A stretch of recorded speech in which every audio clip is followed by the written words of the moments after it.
He loves to smash electronics. Wow! How do I follow that? I mean, we need to start talking. We can pack it up and go home, hold all calls. We have a winner. Brady shut out for the first time in 5,488 days. He's now 0-4 against the Saints in the regular season, but he did beat him in the playoffs on his way to winning a Super Bowl. But don't let that really important stat get in the way of somebody telling you that somehow, some way, the Saints own Brady, because, you know, they don't. Anyway, Saints win back-to-back games following their 5-game losing streak. They now get to 7-7 and look very, very, very much like they have the inside track for the playoffs in the NFC among that fight for the 7th and putrid wildcard team to make the playoffs. Saints were getting 11.5. You didn't need it. How about on the money line? Plus 450. And the under came in because, well, one team had 9 and the other had none.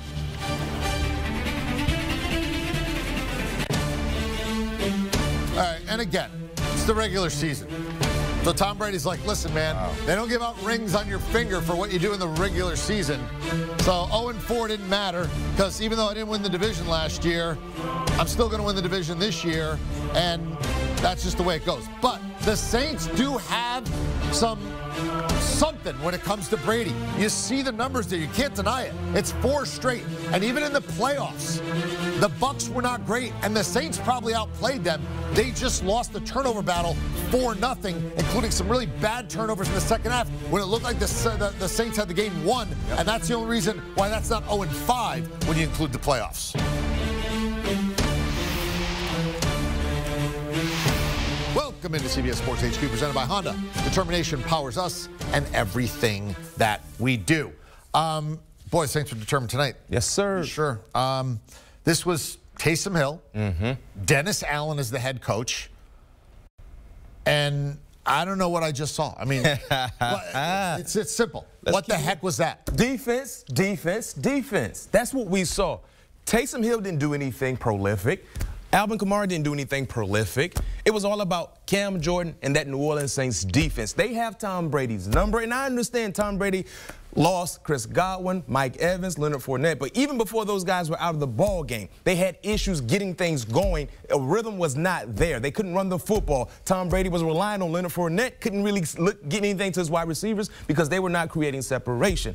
This is a team that matches up extremely well, the New Orleans Saints, that is, defensively against Tom Brady. They got guys that can rush the passer at any given time. They're unbelievable against the ground, opposing teams' ground and pound attack. And then they got a proven #1 corner that can follow any wide receiver they have. And they have an athletic, experienced safety in Mike Jenkins that clearly knows how to harass and annoy Gronkowski. But this isn't the best defense in football. No, it just, how do they shut them down? They just match up well against Tampa. They do. What does that mean, though, JJ? They do match up well, but here's the other part of the matching up is they were without Chris Godwin for half the game. They were without Mike Evans for half the game. They didn't have Antonio Brown in this game, and frankly, after we just saw those injuries, which we are obviously going to monitor, we'll see just how quickly Antonio Brown comes back to the Tampa Bay Buccaneers now that his 3-game league-imposed suspension is over.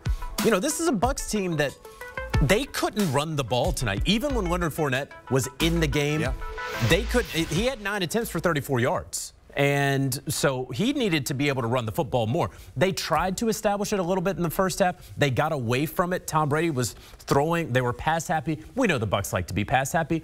That's okay. I thought that they were going to try to establish the run a little bit more in the second half. Then Fournette gets injured. Then they have to go with Rojo. But anytime they got into a 3rd and 6 or longer situation, it seemed like Tom Brady was flat on his back, or he was throwing an incomplete pass to Rob Gronkowski. Those two, their chemistry was off tonight. It was very strange. You mentioned Malcolm Jenkins and how well he covered Rob Gronkowski, but those balls were not right on top of Rob Gronkowski either. There was a lack of chemistry, a curious lack of chemistry between those two.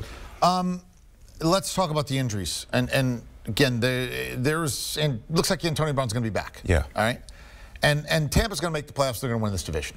All right. And we saw them get blown out by the Saints in the second half of the year at home last year, and they ended up winning the Super Bowl.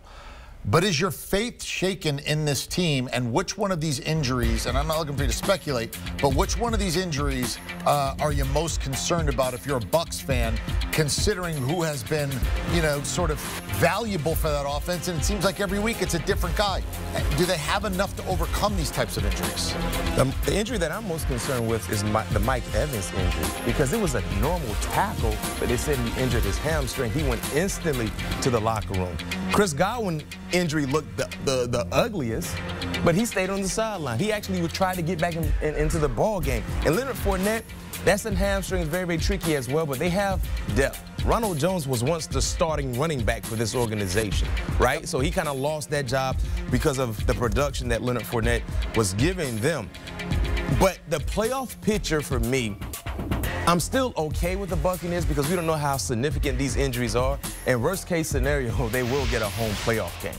That's huge. And they have a defense that clearly they lost the game today, but their defense kept them within reach until the final second. Yeah, there's no touchdowns in the game by either team, right? Exactly. No touchdowns in the game by either team. But when you look at Antonio Brown possibly coming back and knowing what they have and what the injuries that we saw, your concern is where, JJ? But it's with Chris Godwin. Just because of how effective he's been, how often Tom Brady has targeted him. It would certainly be with Chris Godwin because they've played without Mike Evans. You know, he's had some soft tissue injuries, and those things have happened. Chris Godwin is one of the toughest guys on that team. I remember last season, or in the last offseason, when there was a question of, they're going to franchise tag him? Could they possibly work out a long-term extension? Or are they going to let him walk, which is obviously not the biggest option? I was told by people in that building, he is known throughout that locker room as one of, if not the, toughest guys on the team. Those guys absolutely love playing with him, and to have him not be there is a bit of a hit for them. It's a bit of a locker room and morale hit, but certainly on the football field, it is a hit. Yes, Antonio Brown's going to come back. He can play some of Chris Godwin's role. You don't have another Mike Evans, certainly that height and speed and size out there on the outside, but it's Godwin who really was turning into that next wide receiver who in the offseason is going to be paid like a top 3 wide receiver. Missing him for any amount of time is going to hurt. Hopefully all of these guys, it's just very short term. Do you feel like the Saints going to the playoffs now? I'm saying yes. I think the Saints are going to the playoffs. I mean, when you look at the playoff and let me be clear, I'm not telling you that I think they're great. Yeah. Well, this is the classic, you know, you don't got to be faster than the bear, you just got to be faster than the other guy that you're running away from the bear with. And I think they're faster than the other teams looking at that 7 seed. I'm looking right now, and they got the Vikings, the Eagles. I mean, Washington and the Eagles going to play each other. They have some great wins. Remember, in week 1, they had that sort of very strange win against the Green Bay Packers. Yep. They beat the New England Patriots in week 3 as they were getting it together. They have now swept the Tampa Bay Buccaneers. They have really good wins. Yeah. So, and now you look, losses. And they're going to play Miami at home, Carolina at home, and at Atlanta. And I expect Atlanta and Carolina to be packing up the gear. I believe if you win 9 games in the NFC, you make it to the playoffs. The best thing the Saints have on their side is the teams that are chasing them, they will cancel each other out. Like you said, Washington have the Eagles. You don't know what's going to happen with Minnesota and Chicago. So they probably could just get into the playoffs by default if they just take care of their business against 2 of these teams on the remaining with the remaining 3 ball games they have left, and should be okay. But this was a huge win. Because of what they did today, clearly their playoff hopes, they're closer to becoming a reality than not. They're the best defense in the NFC, B-Mac. I mean, Rams may have the stars, but they haven't played great. Dallas has played good at times, but they've also given it out. Arizona's defense is good, but it's not great. Packers defense gave up 30 to a backup quarterback today. I mean, of the teams that you're looking at who are going to be in the play, are the Saints the best defense in the NFC? True or false?